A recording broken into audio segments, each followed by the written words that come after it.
네, 여러분 안녕하세요. AWS 이노베이트 데이터 온라인 컨퍼런스에 오신 것을 환영합니다.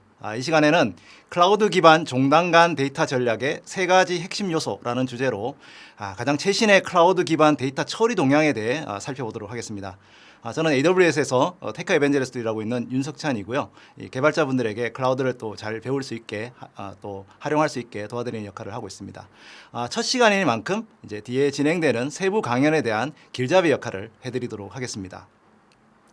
오늘 오신 분들은 아마 데이터와 관련된 그 다양한 업무를 하시는 분일 것으로 생각됩니다. 과거에는 데이터베이스를 전문적으로 관리하는 DBA 업무가 주로 이루어졌지만은 대용량 데이터를 클라우드에 수집, 저장하면서 이를 통해 그 비즈니스 통찰력을 얻어내는 직업을 위한 데이터 사이언티스트, 데이터 엔지니어, 비즈니스 분석가들이 새롭게 생겨났습니다. 이러한 그 데이터 모멘텀은 사실 클라우드 컴퓨팅이 주도해 왔습니다. AWS는 클라우드에서 최초의 확장 가능한 객체 스토리지인 이제 아마존 S3를 시작으로 17년 이상 그 고객의 확장되는 스토리지 요구사항을 지원해 왔고요. 현재 이 280조 개 이상의 객체를 보유하고 있습니다.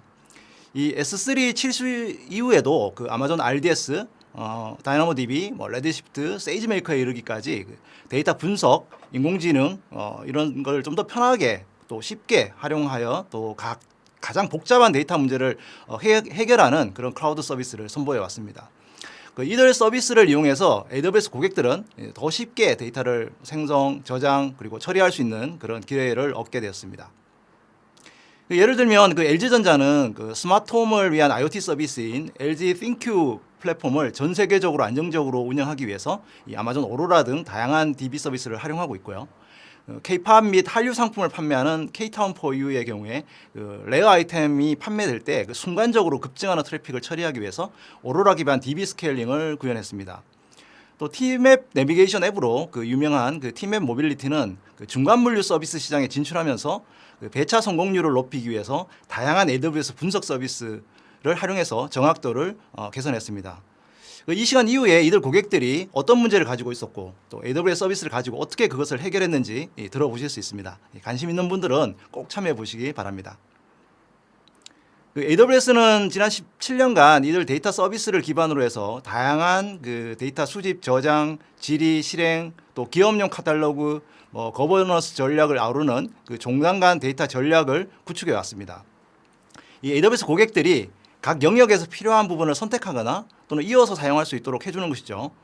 오늘 행사에서는 이러한 데이터 전략을 잘 구축하는 방법과 또 대표적인 AWS 서비스들을 자세하게 배울 수 있는 기회가 될 것 같습니다. 자, 그동안 모든 산업과 또 다양한 규모의 저희 고객들과 협력하면서 저희는 현재 기업의 종단 간 데이터 전략에서 무엇이 필요한지 이 세 가지 핵심 요소를 발견을 했습니다. 오늘 이 시간에는 이를 좀 더 자세히 살펴보려고 합니다. 첫째, 현재와 미래의 요구사항을 충족할 포괄적인 서비스 세트가 필요하고요. 둘째는 데이터 소스를 통합하여 어디에 있든 쉽게 액세스할 수 있는 솔루션이 있어야 하고요. 그리고 셋째는 올바른 거버넌스 전략으로 이 흩어져 있는 팀이 데이터로 더 빠르게 이동할 수 있어야 합니다.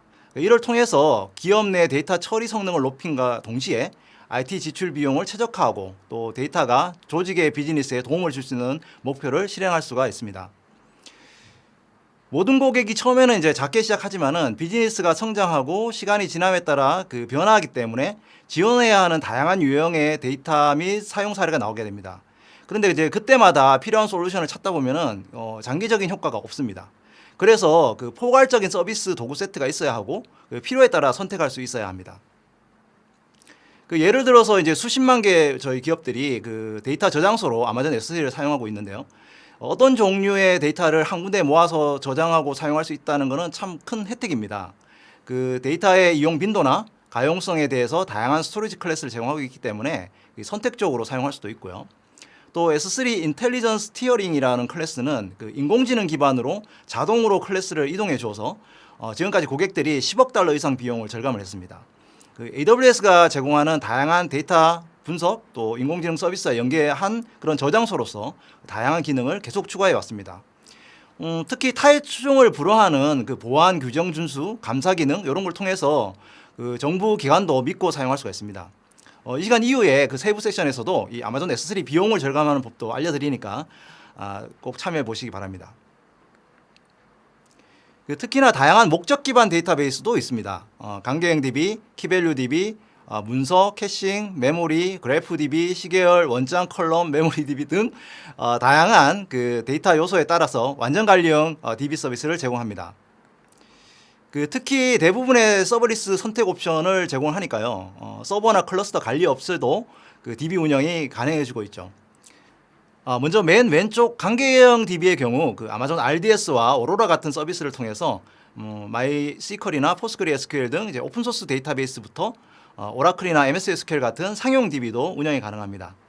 더 자세한 것은 그 트랙 1에 오라클과 MS SQL 서버를 RDS 잘 활용하는 방법을 소개한 세션 꼭 참고해 보시기 바랍니다. 그리고 오른쪽에 비강계형 DB에서도 그 쓰기량이 엄청 나더라도 일관된 한 자릿수 밀리초 성능을 제공하는 노시컬 데이터베이스인 아마존 다이너모 DB를 저희가 개발했습니다. 또 올해로 10년이 됐고요. 그 이후로도 데이터 유형, 액세스 패턴이 충족되지 않은 다른 요구사항이 있다는 것을 이제 저희 고객들한테 계속 알려왔거든요. 그래서 사용 사례별 추가 노시컬 데이터베이스를 계속 만들었습니다.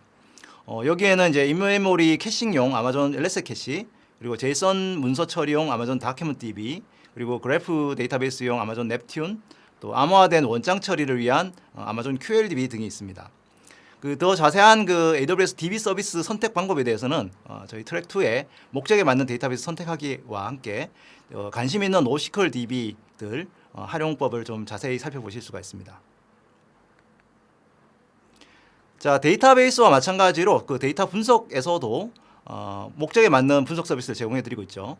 S3의 데이터를 무제한으로 적재하고 또 이를 대화식으로 질의를 던진다거나 또 빅데이터 분석, 실시간 분석, 그리고 데이터 웨어하우스도 이제 완전 관리형 서비스로 사용할 수가 있습니다.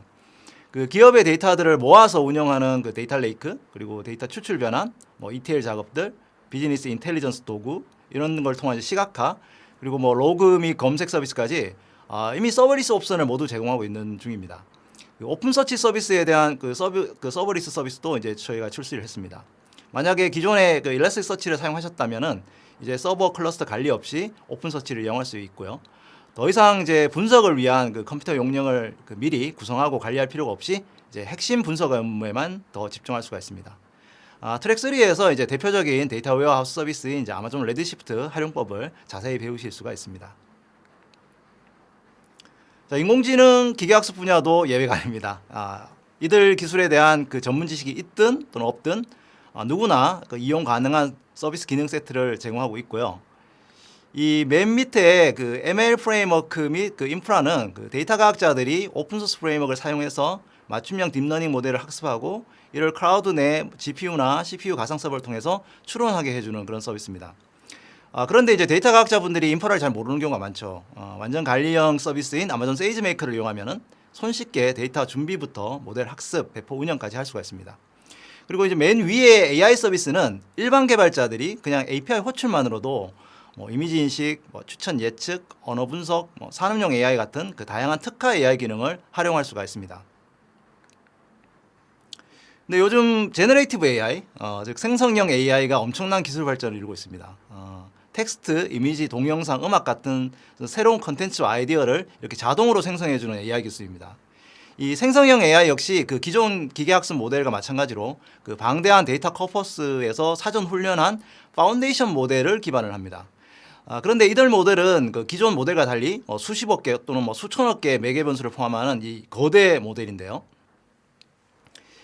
전통적인 기계학습 모델은 그 특정 작업을 달성하기 위해서 이 레이블이 지정된 데이터를 수집을 하고 훈련하고 또 해당 모델을 배포를 해야 됩니다. 그런데 이제 파운데이션 모델은 그 인터넷에 존재하는 수십억에 수천억 개의 데이터를 기반으로 하는 이 학습한 범용 모델입니다. 따라서 이 고객들은 이 사전 훈련된 파운데이션 모델의 그 작은 부분만을 파인 튜닝을 해서 사용을 해서 그 비즈니스를 차별화하는 도메인별 기능을 수행할 수가 있습니다. 이 AWS에서 이 생성형 AI를 위한 파운데이션 모델을 어떻게 활용할 수 있을까요? 자, 맨 먼저 ML 인프라 영역부터 한번 살펴보겠습니다. AWS에서는 거대 기계 학습 모델에 대한 학습 또는 추론 비용을 줄이기 위해서 몇 년 전부터 그 자체요 전용 칩셋 개발을 진행해 왔습니다. 그 결과 그 대규모 딥러닝 모델 훈련을 위한 AWS 트라니움 기반의 TRN 1.1 N 인스턴스를 출시했습니다. 그리고 그 동급 GPU 인스턴스 대비 최대 50% 저렴한 훈련 비용과 또 최대 1600GBps 대역폭에 3만 대까지 확장해서 이 파운데이션 모델 학습을 몇 달에서 몇 주로 줄일 수가 있습니다. 그리고 모델 추론 영역에서도 AWS 인플루엔시아 2 기반의 INF2 인스턴스를 사용을 하면은 1000억 개 이상의 파운데이션 모델에 대한 추론 최적화 이게 가능합니다. 뭐 예를 들어서 스플링커라는 그 소셜 미디어 통합 서비스는 그 30개 이상의 채널에서 소셜 미디어 게시물이나 블로그 게시물, 뭐 비디오 콘텐츠를 이렇게 분석을 하는데요.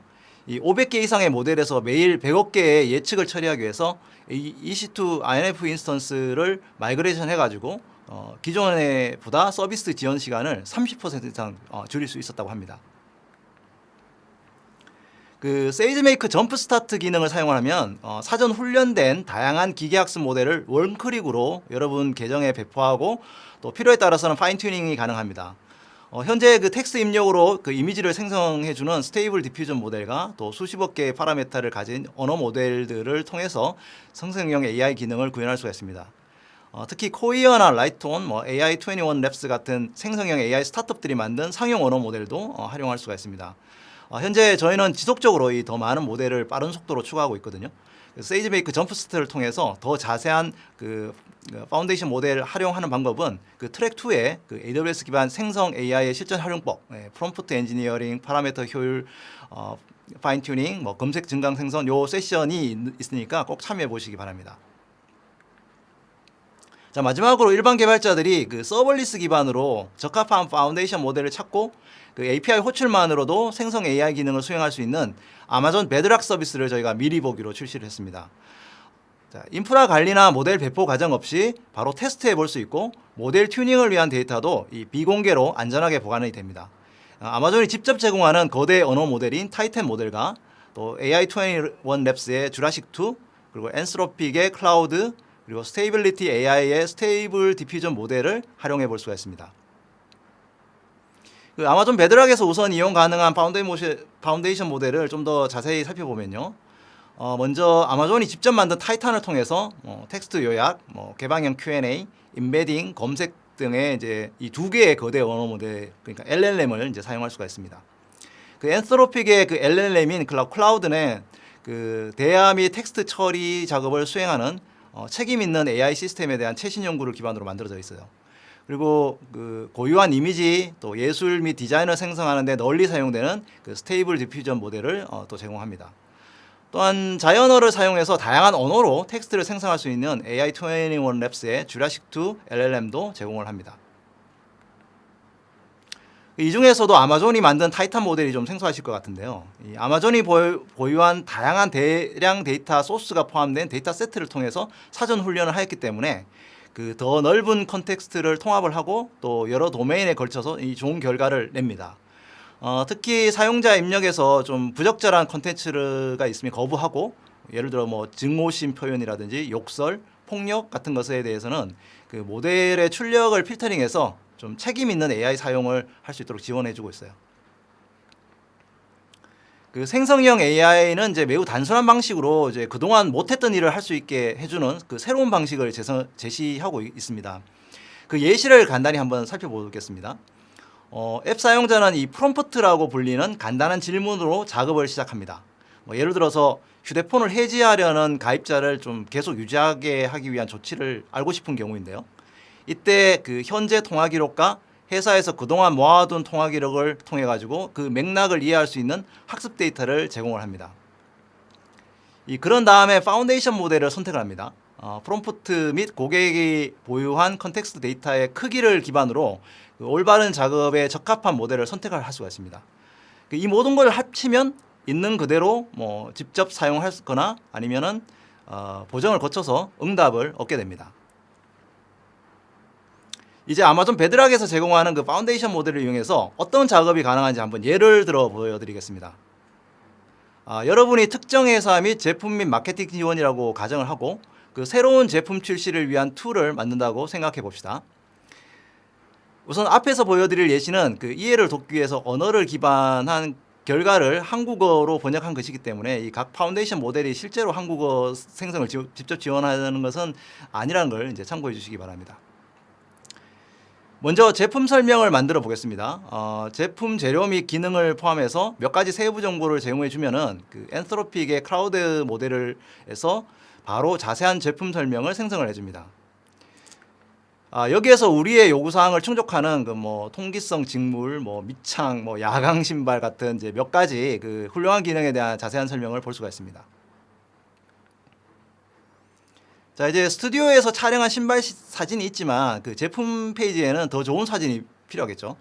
그 스테이블 디퓨전의 이미지 모델을 통해서 런던을 배경으로 뭐 기존 신발 사진을 연출할 수 있도록 한번 해보겠습니다. 이렇게 나왔네요. 멋지네요. 네.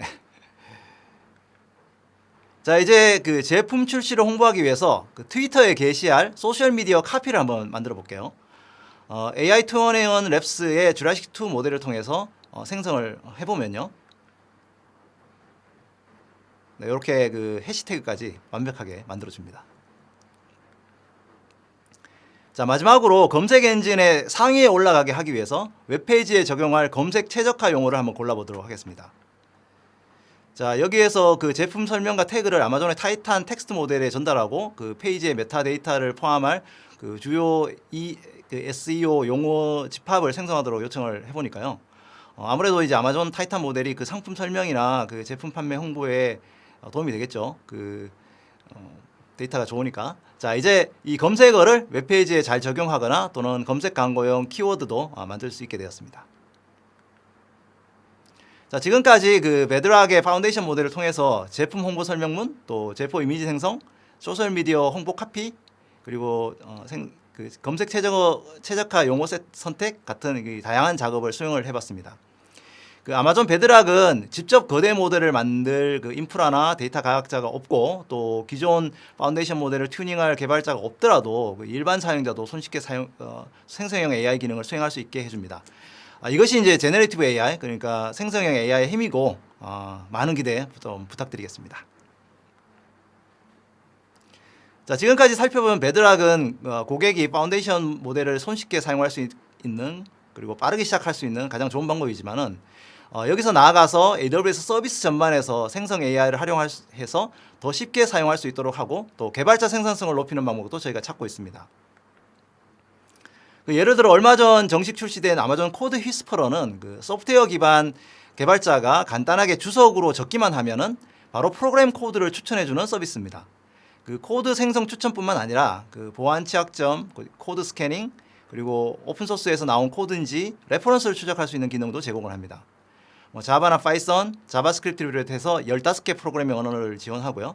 VS 코드나 jetbrain, cloud9 같은 ID에서 바로 사용이 가능합니다.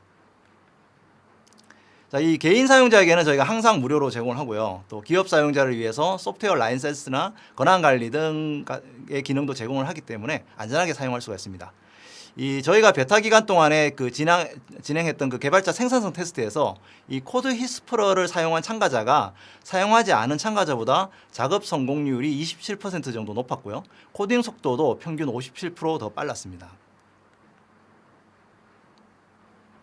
네, 지금까지 그 데이터 전략에서 포괄적인 기능 제공에 대해서 살펴보고 또 최근 하드화되고 있는 생성형 AI 서비스에 대해서 좀 더 깊게 알아보았습니다. 자, 이제 살펴볼 두 번째 요소는 그 데이터 소스를 통합해서 위치에 관계없이 빠르게 액세스하고 조치를 취할 수 있도록 하는 것입니다.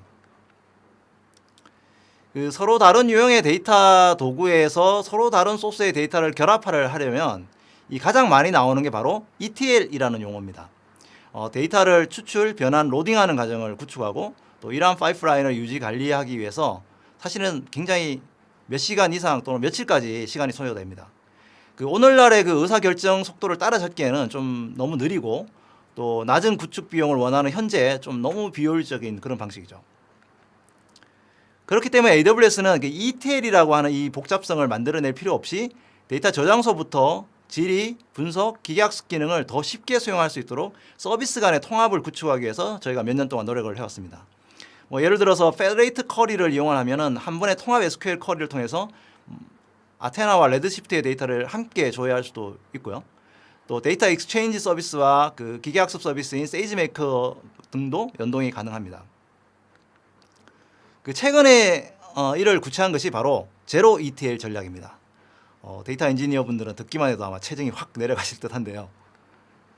예를 들어서 아마존 S3와 레드시프트 간의 대량의 데이터를 이동하려는 고객을 위해서 이 자동 복사를 지원해서 데이터를 지속적으로 더 쉽게 수집할 수 있게 되었습니다. 이를 통해서 S3 버켓의 새 파일이 생성이 되면 수집 규칙이 자동으로 트리거돼서 레드시프트로 바로 옮겨갑니다. 이제 그 데이터 분석을 하시는 분들도 개발자한테 요청을 하지 않아도 데이터 로딩을 보다 쉽게 자동화할 수가 있습니다. 또한 아마존 오로라 데이터베이스와 아마존 레드시프트 데이터 웨어하우스가 제로 ETL 통합이 가능합니다. 이를 통해서 오로라의 트랜잭션 데이터와 그 레드시프트의 분석 기능을 함께 사용할 수가 있습니다. 그래서 레드시프트 ETL 파이프라인을 구축하는 데 소요되는 그런 시간을 줄이고 보다 더 핵심적인 분석 기능에 집중할 수 있을 것입니다. 앞으로 이러한 중간 과정을 없애는 그 DB 또 분석 서비스 간의 통합을 더 많이 선보일 것 같습니다. 그 AWS는 SaaS 애플리케이션, 또 온프라미스 인프라, 그리고 기타 클라우드를 포함한 그 수백여 개의 데이터 소스를 연결하는 기능도 제공을 합니다. 예를 들어서 기계학습을 위한 로코드 시각적 데이터 준비 도구인 아마존 세이지메이커 데이터 랭귤러를 사용을 하면은 데이터 블릭스라든지 스노우플레이크 같은 서드파티 분석 서비스 등 40개 이상의 커넥터에서 기계학습 모델 훈련 데이터를 쉽게 가져올 수가 있습니다. 또 앞으로 이런 데이터 소스 통합은 또 계속 진행될 것입니다. 자, 이제 마지막으로 이들 데이터를 종단 간에 체계적으로 관리할 수 있는 거버넌스에 대해서 알아보도록 하겠습니다. 사실 이 거버넌스는 역사적으로 데이터를 특정 사일로에 이렇게 가두는 것을 의미하는 그런 방어적 수단으로 사용돼 왔거든요. 그러나 이제 실제로 올바른 거버넌스 전략은 그 필요한 때와 장소에서 이 적임자가 데이터에 액세스할 수 있도록 잘 정의된 가드레일을 제공함으로써 더 빠르게 움직이고 혁신하는 데 도움이 되어야 합니다. 그 데이터 양이 증가함에 따라서 전체 데이터 여정에서 이 데이터를 관리하기 위한 이런 종단 간 거버넌스 제어를 생성하는 게 참 복잡하고 시간이 많이 소요가 될 수 있습니다. 그렇기 때문에 클라우드에서 데이터 거버넌스가 작동하는 방식을 또 변경하기 위해는 저희가 많은 투자를 하고 있습니다. 그 예를 들어서 AWS 레이크 포메이션은 올바른 사용자에게 그 데이터에 대한 액세스 권한을 부여하는 행 및 쉘 수준의 권한을 통해서 S3에서 데이터 레이크를 쉽게 관리하고 감사할 수 있도록 그렇게 지원을 하고 있습니다. 또 기계학습의 경우에도 그 최근 그 사용자 온보딩부터 그 모델 정보, 문서화, 중앙 집중화, 또 한 위치에서 여러 사용자에 대한 모델 성능 모니터링에 이르기까지 그 일반적인 기계학습 거버넌스 문제를 해결하기 위해서 아마존 세이지메이커의 그 새로운 거버넌스 기능을 발표를 했습니다. 그런데 모든 서비스에서 이 데이터 액세스를 관리하는 그 진정한 엔드-투-엔드 거버넌스 요 서비스인 저희가 아마존 데이터존도 발표를 했거든요. 그 아마존 데이터존은 기업 내에서 그 데이터를 분류, 검색, 공유 또 관리하는 데 도움이 되는 데이터 관리형 서비스입니다. 이를 통해서 데이터 생산자와 소비자가 그 세분화된 권한 관리와 함께 안전하게 사용을 할 수가 있습니다. 그 서비스 방식을 좀 자세히 살펴보면 데이터 생산자가 데이터존 비즈니스 데이터 카탈로그를 설정할 수 있는 그 웹 포탈을 제공을 합니다. 여기서 이제 카탈로그에서 분류 또는 뭐 비즈니스 용어집을 정의할 수 있고요. 그런 다음에 데이터존을 데이터 소스에 연결을 하면은 이 기계학습을 사용해서 적절한 메타데이터로 카탈로그를 수집하고 또 채워줍니다. 이제 그 회사 내 데이터 소비자는 누구나 익숙한 용어를 사용해서 이 카탈로그를 검색하고 또 데이터 자산을 검색할 수가 있습니다. 이를 통해서 회사 전체의 데이터를 쉽게 구성하고 또 검색하고 공동 작업을 또 할 수가 있습니다. 그 데이터 생산자가 데이터 카탈로그를 만들어 공개를 하면 그 소비자가 검색해서 사용해 볼 수 있는 과정을 이렇게 화면으로 보여주는데요. 그 유저 인터페이스도 일반적인 SaaS 서비스처럼 뒷단에 데이터 조회, 클린징, ETL 같은 그런 서비스 요소가 없이 깔끔하게 그렇게 이용해 볼 수가 있습니다. 네, 앞으로 AWS를 공부하시는 분들을 위해서 이 데이터 존 같은 더 쉬운 데이터 통합 서비스가 더 늘어날 것으로 보입니다. 더 자세한 것은 트랙 3의 그 아마존 데이터 존과 AWS 클린룸을 통한 안전하고 효율적인 데이터 공유 방법 그 세션에 꼭 참여해 보시기 바랍니다. 자, 지금까지 우리는 그 종단 간 데이터 전략을 구축하기 위해서 AWS의 서비스 포괄성, 그리고 데이터 통합성, 그리고 거버넌스 구축 같은 그런 핵심 요소들을 살펴보았습니다. 구슬도 깨어야 보배라고 여러분들이 배우신 것을 직접 적용해보고 만들어 보셔야 합니다. 이를 위해서 오늘 저희가 총 15개의 세부 세션도 준비를 했습니다. 앞서 소개해드린 대로 다양한 강계형 또 노시컬 데이터베이스 서비스, 그리고 데이터 분석 또는 기계학습 서비스, 그리고 이제 고객 사례도 함께 준비되어 있습니다. 이번 강연을 들으시고 좀 더 궁금했던 데이터 서비스가 있었다면 꼭 참석해 보시기 바랍니다. 그리고 AWS 데이터 서비스와 전략에 대해서 더 자세한 가이드는 데이터 리소스 허브에서 제공이 됩니다. 이 QR코드를 찍으시고 방문을 하시면은 다양한 기술 백서와 동영상 학습 자료 또 실습 자료를 만나보실 수가 있습니다. AWS 스킬 빌더라는 무료 교육 사이트에는 이제 600개 이상의 디지털 학습 콘텐츠가 있습니다. 30개 이상의 AWS 솔루션에 대한 자기 학습 계획을 기반으로 해서 이 진도에 맞추어 가지고 다양한 실습을 해볼 수 있고요. AWS 공인 자격증 취득을 위한 정보도 얻을 수가 있습니다. 특히 여러분의 데이터 전략을 지원해줄 다양한 AWS 파트너가 있습니다. 한국에서도 많은 컨설팅 파트너, 소프트웨어 서비스 파트너들이 있고요. 더 자세한 것은 AWS 파트너 네트워크나 또 AWS 마켓플레이스에 방문해서 또 연결하고 또 도움 받으실 수가 있습니다. 자, 오늘 제가 준비한 강연은 여기까지입니다. 어떻게 도움이 되셨나 모르겠네요. 설문조사를 통해서 또 의견을 주시면은 앞으로 더욱 유익한 내용으로 다시 찾아뵙도록 하겠습니다. 네, 감사합니다.